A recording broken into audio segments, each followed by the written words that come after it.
गुणान्वितं साद्वैतं सावधूतं परिजनसहितं कृष्णचैतन्यदेवं श्रीराधा कृष्णपादान् सहगणललिता श्रीविशाखान्वितांश्च। हे कृष्ण करुणा सिन्धो दीनबन्धो जगत्पते गोपेश गोपिका कान्ता राधा कान्ता नमोऽस्तुते। तप्त काञ्चन गौरांगे राधे वृन्दावनेश्वरी वृषभानुसुते देवी प्रणमामि हरिप्रिये। वाञ्छाकल्पतरुभ्यश्च कृपा सिन्धुभ्यैव च पतितानां पावनेभ्यो वैष्णवेभ्यो नमो नमः। श्रीकृष्ण चैतन्य प्रभो नित्यानंद श्री अद्वैत गदाधर श्रीवासादि गौरभक्तवृंद। हरे कृष्णा कृष्ण कृष्ण हरे हरे, हरे राम राम राम हरे हरे। नमो विष्णुपादाय कृष्णपृष्ठाय भूतले श्रीमते भक्तिवेदांत स्वामिन्यति नामिने। नमस्ते सारस्वते देवे गौरवाणी प्रचारिणे निर्विशेष शून्यवादी पाश्चात्य देशतारिणे। मूकं करोति वाचालं पंगुं लंघयते गिरिं यत्कृपातमहं वन्दे परमानन्दमाधवं। श्रीगुरुं लीनतारिणं कृष्ण चैतन्यं ईश्वरम्।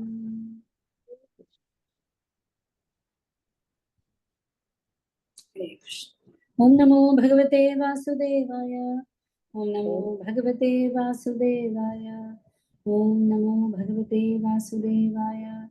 नारायणं नमस्कृत्य नरं चैव नरोत्तमं देवीं सरस्वतीं व्यासं ततो जयमुदीरये। नष्टप्रायेष्व भद्रेषु नित्यं भागवत सेवया भगवत्तमश्लोके भक्तिर्भवति नैष्ठिकी। कृष्णाय वासुदेवाय देवकी नंदनाय च नंदगोपकुमाराय गोविंदाय नमो नमः।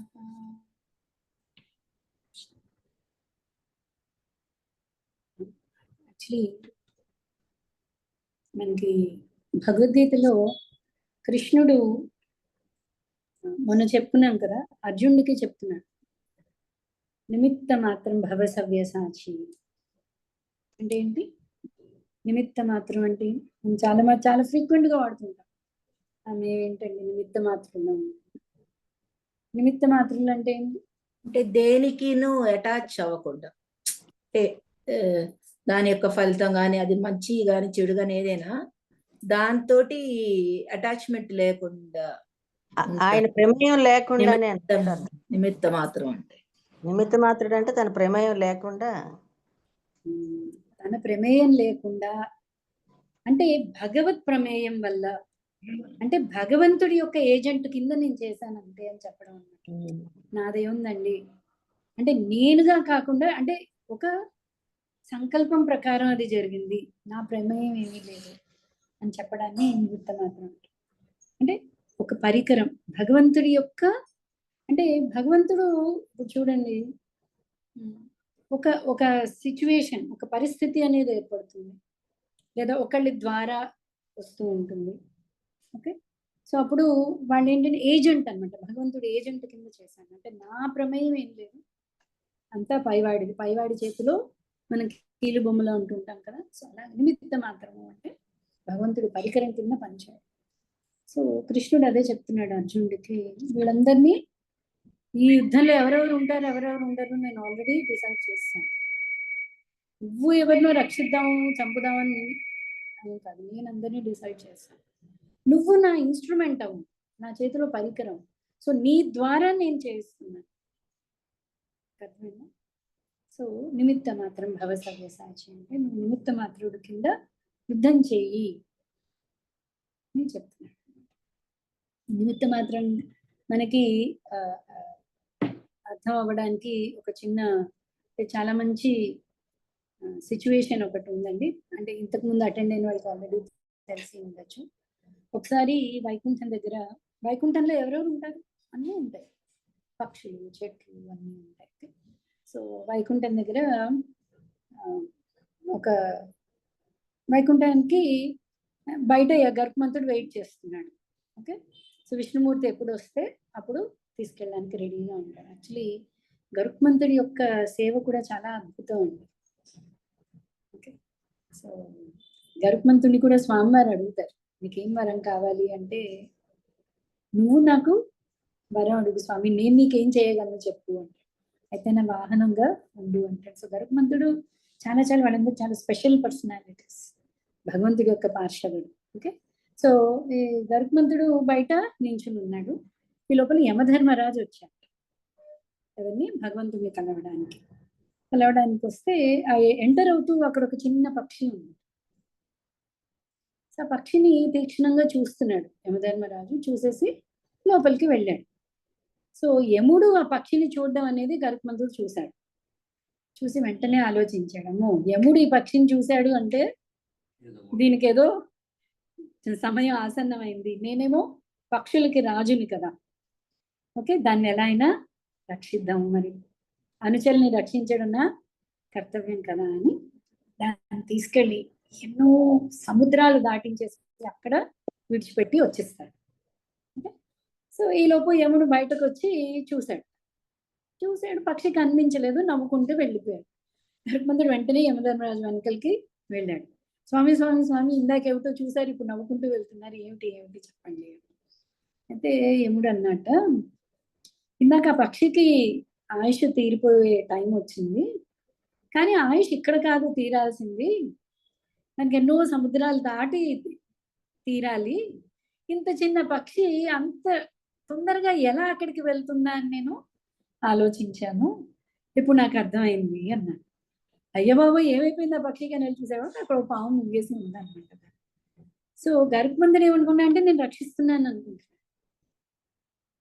కానీ భగవంతుడి ప్లాన్ అన్ని చోట్ల కూడా పర్ఫెక్ట్ ఉంటుంది.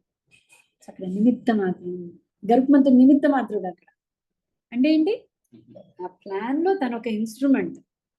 సో మనకి మనం అనుకోవచ్చు మనం చాలా ప్లాన్ చేయొచ్చు. నేను ఎప్పుడు చెప్తుంటాను కదా, కృష్ణుడిని ఎలా నవ్వించాలి, ఎలా నవ్వుతాడు కృష్ణుడు, కృష్ణుడి దగ్గరికి వెళ్ళి నా ప్లాన్ ఇది స్వామి అనగానే పక్కన నవ్వుతాడు. మన ప్లాన్లు ఏం పనిచేయవు, మన ప్లాన్లే పనిచేస్తాయి. ఓకే, సో మొత్తం అందుకనే మనం అంటూ ఉంటాం, గడ్డి కోచలేందే అంటే చీవాజ్ఞ లేదే గడ్డిపోచ కూడా కదలదు, లేదా చీమైనా కుట్టదు అన్నట్టు పర్ఫెక్ట్ ప్లానింగ్ అన్నమాట అన్ని కూడా.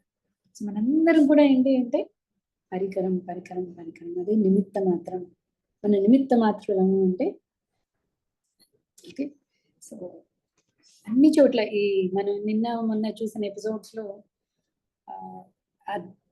యుధిష్ఠిరుడు మోహంలో పెట్టబడ్డం కానీ, అర్జునుడు మోహంలో పెట్టబడ్డం కానీ, లేదా యుద్ధం అర్జునుడి ద్వారా మనం బార్బారికుడి కథ కూడా చెప్పుకున్నాం, గుర్తుందా? బార్బారికుడు ఒక్కడే యుద్ధం రెండు వైపులా ఏం జరిగిందో చూశాడు. ఎవరు గొప్ప వీరులు అని వెళ్ళి అడుగుతున్నాడు, నువ్వు రెండు వైపులా చూసావు కదా యుద్ధం, సో ఎవరు గొప్ప వీరుడు అని అడుగుతున్నాడు. ఒక్క నిమిషం. సో ఎవరు గొప్ప వీరులు అనగానే బార్బారికుడు ఏమని చెప్తున్నాడు, రెండు పక్కల సుదర్శన చక్రం అందరినీ చంపడమే చూశాను కానీ నాకు ఇంకే వీరుడు కనిపించలేదు. ఇరుపక్కల పాండవుల వైపే కాదు, కౌరవుల వైపే కాదు. సో కురుక్షేత్రం అనే కాదు, ప్రతి మూమెంట్ కూడా భగవంతుడి యొక్క పర్ఫెక్ట్ ప్లాన్. ఈ ప్లాన్ పర్ఫెక్ట్ అని మనకు అర్థం అవడంలో మన పర్ఫెక్షన్, మన భక్తి సార్థకత ఎప్పుడు అవుతుంది అంటే భగవంతుడి ప్లాన్ ని మనసారా మనం ఎప్పుడైతే యాక్సెప్ట్ చేస్తున్నామో అప్పుడు మనం భక్తిలో ముందుకు వెళ్ళినట్లు. ఏదైనా జరగను, ఇవాళ నాకు లాటరీయే రావచ్చు, ఇవాళ ఇంకేదో పోవచ్చు, ఏదైనా సరే భగవంతుడి అరేంజ్మెంట్. రామరాజ్యం అని ఎందుకు చెప్పుకోవాలంటే రామరాజ్యంలో అన్యాయం లేదు. ఎందుకు? రామో విగ్రహవాన్ ధర్మ, ధర్మం మూర్తి ఎవరు అంటే రాము, అంటే భగవంతుడు. భగవంతుడి రాజ్యంలో ఎక్కడ అన్యాయం అనేది ఏదో కారణం ఉంటుంది. అందరూ మనం అందుకనే ఎవరి మీద కూడా ద్వేషం పెట్టుకోక, వాళ్ళ ద్వారా మనకి ఆ కష్టం సంభవించి ఉండొచ్చు. అందుకని ధ్రువుడికి అవమానం జరిగినప్పుడు తల్లి అదే చెప్తుంది, నువ్వు ఆవిడ మీద నువ్వు ద్వేషం పెంచుకో, నిన్ను అవమానించింది కదా. ఆవిడేంటి ఒక పరికరం, మనకి ఎవరి ద్వారానో అవమానం కలగచ్చు, రాజపూజ్యం కలగచ్చు, కానీ అన్నీ కూడా అందరూ కూడా నిమిత్త మాత్రం. మనం యాక్సెప్ట్ చేసుకునే కొద్దీ మనకి భక్తిలో మనం ముందుకెళ్తాం. ఆ భక్తి మన పరిపక్వత చెంది పాండవులు ఆ స్థితిలో ఉన్నారు. మనకు చూడడానికి పాండవులు అబ్బా ఇన్ని కష్టాలు ఇన్ని కష్టాలు ఇన్ని కష్టాలు. నేను మీకు అదే చెప్తుంటాను, పాండవులు ఎప్పుడు అడగలేదు కృష్ణ ఏంటి మాకు ఇన్ని కష్టాలు. ఎవరో మెసేజెస్ పంపిస్తూ ఉంటారు, అర్జునుడు అడిగాడు, యుధిష్ఠిరుడు అడిగాడు, ఏమిటి మాకు ఈ కష్టం, ఏదో చెప్తూ ఉంటారు. భక్తులు ఎప్పుడూ కూడా కంప్లైంట్ చేయాలి. ఫస్ట్ క్వాలిటీ భక్తుడికి ఏంటి అంటే అట్లీస్ట్ భగవంతుడి మీద కంప్లైంట్ చేయరు, మిగతా కంప్లైంట్స్ పక్కన నుంచి భగవంతుడిని మనం ప్రశ్నించి ఎందుకు ఇలా అయింది, భగవంతుడికి తెలియంది మనకు తెలుసు కాదు కదా. ఓకే, సో యాక్సెప్టెన్స్ అది మనం ఎంత యాక్సెప్ట్ చేసుకుంటే మన మైండ్ అంత ప్రశాంతంగా కూడా ఉంటుంది. ఎప్పుడైతే మనకు అర్థం అవుతుందో, స్పెషల్లీ ఏదైనా మనం ఇప్పుడు ఎదుర్కోవాలి అయితే ఎదుర్కోవద్దా, ఏదైనా అన్యాయం జరుగుతుంటే ఎదుర్కోవాలి, ఆల్రెడీ జరిగిపోయింది అంటే భగవంతుడి ఆజ్ఞ కింద దాన్ని యాక్సెప్ట్ చేయాల్సింది. మనకు అనిపించచ్చు దాన్ని అని, అది భగవంతుడి శాంక్షన్తో. ఎందుకు భగవంతుడు ఆ శాంక్షన్ చేశాడు మనకి చాలా తెలియదు. మనం అనుకుంటూ ఉంటాం కదా మన శరీరంలో ఏం జరుగుతుందో మనకు తెలియదు, మనం ఎందుకు ఆ రకంగా ప్రవర్తించామో అనే మనకు తెలియదు, వేరే సిచ్యువేషన్ ఎందుకు వచ్చింది మనకి. ప్రతిదీ కూడా perfect plan of the lord.